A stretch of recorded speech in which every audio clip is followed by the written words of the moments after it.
আসসালামু আলাইকুম বন্ধুরা, আপনারা সবাই কেমন আছেন? সবাই আশা করি ভালো আছেন। আমার ছাদ বাগানের এসসিটি ভাগোয়া আনার গাছটির আপডেট দেবার জন্য আজ আপনাদের মাঝে উপস্থিত হয়েছি। এই ভিডিওতে আমি আমার এই এসসিটি ভাগোয়া আনার গাছের ফুল আসা এবং কিভাবে আনার সেটিং হয় এগুলো বিষয়ে আলোচনা করব এবং আলোচনা করব আমি গাছটিতে প্রুনিং করে দিয়েছিলাম, কতদিন আগে প্রুনিং করেছিলাম এবং প্রুনিংয়ের কতদিন পর গাছে ফুল আসছে এ বিষয়ে আলোচনা করব। সবাই ভিডিওটি কন্টিনিউ করে বিষয়গুলো জানার চেষ্টা করবেন।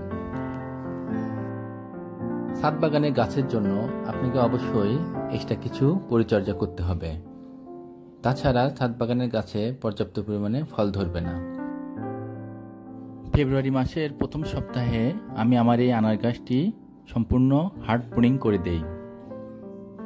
হার্ড প্রুনিং করে দেওয়ার সপ্তাহখানিক পর থেকে গাছে নতুন কুশি আসা শুরু করে দেয় এবং সেই কুশির সঙ্গে ফুল আসতে শুরু করে। গাছটি প্রুনিং করে দেওয়ার পর আমি গাছের খাবার হিসেবে কিছু পরিমাণে রাসায়নিক সার এবং জৈব সার ব্যবহার করি। রাসায়নিক সার হিসেবে পটাশ, ড্যাব, কিছু ইউরিয়া এবং ম্যাগনেসিয়াম সার ব্যবহার করি। এছাড়া জৈব সার হিসেবে আমি গোবর সার ব্যবহার করি। তাতে গাছের নতুন করে আপনার ফুল আসতে যে খাবারের চাহিদা থাকবে তা পূরণ হয়ে যাবে। এছাড়া কুশি পাতা বের হওয়ার সঙ্গে সঙ্গে আমি গাছে ভার্টিমেক মাকড়নাশকটা ব্যবহার করতে থাকি। সপ্তাহে 2 দিন করে আমি এই ভার্টিমেক ইউজ করি।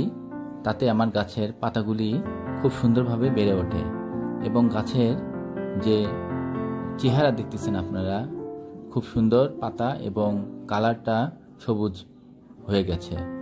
তাতে আপনাদের ইউরিয়া ইউজ করার কারণে আমাদের গাছের পাতাগুলো অনেক বেশি সতেজ এবং গাছটি অনেক শক্তিশালী হয়েছে।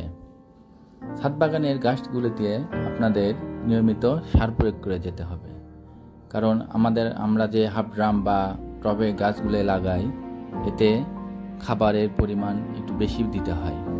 আনার গাছ প্রচুর পরিমাণে সার গ্রহণ করে থাকে। গাছে সারের পরিমাণ কমে গেলে গাছে যথেষ্ট পরিমাণে ফল ধরে না এবং ফুলও আসে না। যেহেতু আমাদের এই গাছটি খুব ভালো জাতের একটি আনার গাছ, এই জন্য আপনারা দেখতে পাচ্ছেন যে থোকায় থোকায় ফুল আসছে এবং ফল সেট হওয়া শুরু করেছে। এই গাছের বৈশিষ্ট্যই হচ্ছে থোকায় থোকায়, কোনো থোকাতে 4টা 5টা এবং 3টা করে আনার ধরে থাকে। আপনারা হয়তো বা যারা আনার গাছ সম্পর্কে ধারণা আছে তারা হয়তো ফলগুলি দেখে বুঝতে পারছেন যে এই ফলগুলি সেট হয়ে গেছে প্রায়। আর কয়েকদিন গেলে আরও খুব ভালোভাবে বোঝা যাবে।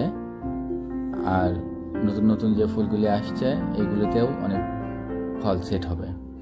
তবে আমি এই গাছটিতে কোনো পিজিআর ইউজ করিনি। এমনিতে যে পরিমাণে ফল ধরে এতে পিজিআরের প্রয়োজন হয় না।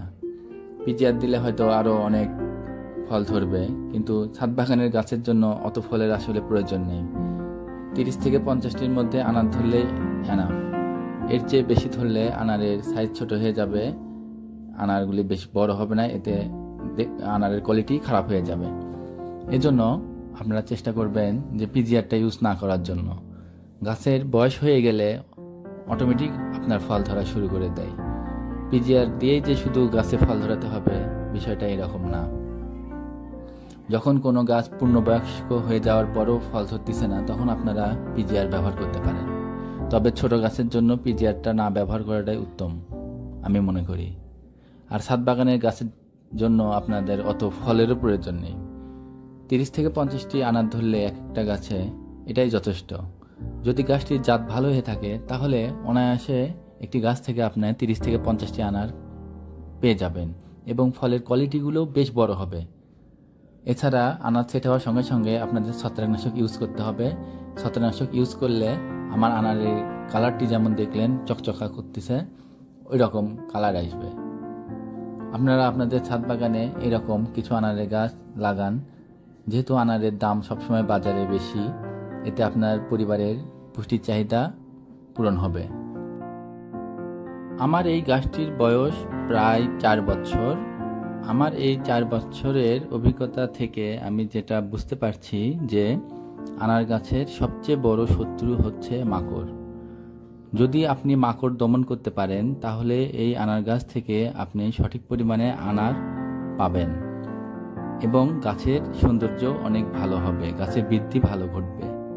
এজন্য আপনাকে অবশ্যই কুশি পাতা বের হওয়ার সঙ্গে সঙ্গে সপ্তাহে 2 দিন করে মাকড়নাশক স্প্রে করতে হবে। এছাড়া আপনি আনার ধরার পর আনারের রং সুন্দর করার জন্য আপনাকে ছত্রাকনাশক ব্যবহার করতে হবে, সাথে কিছু বরুণ ব্যবহার করতে হবে। তাহলে আনারের সাইজ অনেক বড় হবে, রঙগুলোও খুব সুন্দর আসবে। ছাদ বাগানের গাছগুলির জন্য পানি ব্যবস্থাপনা সঠিকভাবে রাখতে হবে। এছাড়া আনার গাছ খুব বেশি পানি পছন্দ করে না, আবার কম পানিও পছন্দ করে না। এজন্য সবসময় যেন সঠিক পরিমাণে গাছে পানি দেয়া যায় সে বিষয়ে আপনাদের খেয়াল রাখতে হবে। এছাড়া আনার গাছের পানি বেশি হলে বা পানি কম হলে ফল ফেটে যাওয়ার প্রবণতাটা বেড়ে যায়। এজন্য অবশ্যই পানির দিক থেকে আপনাদের সচেতন থাকতে হবে। আর আনারগুলি বড় হওয়ার সঙ্গে সঙ্গে ছত্রাকনাশক স্প্রে করা শুরু করে দিতে হবে সপ্তাহে 1 বার, এবং বৃষ্টির সময় সপ্তাহে প্রয়োজনে 2 বার স্প্রে করতে হবে। আমি ছাদ বাগানের জন্য আনার গাছটিকে একটি আদর্শ গাছ হিসেবে মনে করি, কারণ ছাদ বাগানের গাছ হিসেবে আনারই আমার কাছে বেস্ট মনে হয়। বছরে প্রায় সবসময় গাছে আনার থাকে, আপনি যখন খুশি তখন এই গাছ থেকে আনার খেতে পারবেন। আপনারা হয়তো বা লক্ষ্য করতেছেন যে আমার গাছে অনেক ফুল আসছে, কিছু ফল সেট হয়েছে, বড় আনার রয়েছে। এভাবে সবসময় বছরে আনার গাছে থেকেই যায়। এবং বর্ষা সিজনে একটু আনারের রংটা হালকা লাল বর্ণ ধারণ করে এবং শীতকালে একবার গাঢ় খয়েরি বর্ণ ধারণ করে। আর এগুলো আনারের সবগুলো আমার কাছে যেগুলো জাত রয়েছে সবগুলোর বীজই সফট এবং খুব ভালো কোয়ালিটির আনার। বীজ সফট, দানাগুলো গাঢ় খয়েরি বর্ণ হয় এবং পর্যাপ্ত রস এবং মিষ্টি, সবগুলো জাতের আনারই আমার কাছে যেগুলো জাত রয়েছে। সবাই ভালো থাকবেন। আল্লাহ হাফেজ। আসসালামু আলাইকুম।